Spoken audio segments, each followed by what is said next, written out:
ایک برا شخص اپنے سارے بیٹوں کو بلاتا ہے، جب اس کے سارے بیٹے اس کے پاس آ کر بیٹھ جاتے ہیں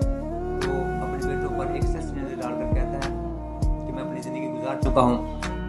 مجھے نہیں پتا کہ کب میری آنکھیں بند ہو جائیں، لہذا میں چاہتا ہوں کہ میں اس دنیا سے جانے سے پہلے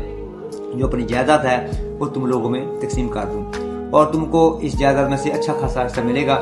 لیکن تمہاری ایک ذمہ داری ہے کہ تم لوگوں نے اپنی بہنوں کو مجبور کرنا ہے کہ وہ اپنے حق سے دستبردار ہو جائے، ورنہ کہہ کر وہ برا شخص خاموش ہو جاتا ہے۔ اس کا سب سے چھوٹا بیٹا اپنے باپ سے پوچھتا ہے کہ ابا جی ورنہ کا کیا مطلب ہے؟ تو اس بڑے شخص کے چہرے پر کئی تلخ لہریں آتی ہیں اور آ کر گزر جاتی ہیں، اور وہ اپنے خشک ہونٹوں پر زبان پھر کر کہتا ہے ورنہ تمہارے باپ کی زمین گہروں میں چلی جائے گی۔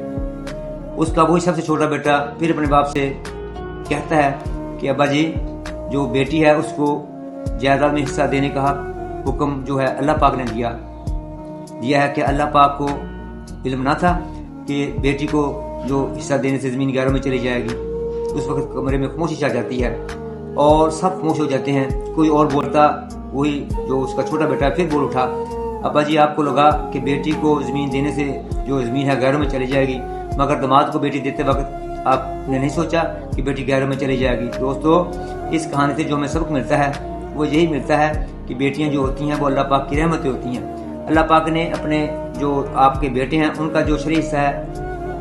وہ مقرر کیا ہے اور بیٹیوں کا بھی مقرر کیا ہے، اس لیے آپ نے اگر اپنی دنیا اور آخرت سنوارنی ہے تو بیٹوں کا جو شرعی حصہ بیٹوں کو دیں اور جو بیٹیوں کا وہ بیٹیوں کو دیں، تاکہ آپ کی دنیا بھی سمجھ سکیں اور آپ کی آخرت بھی سمجھ سکیں۔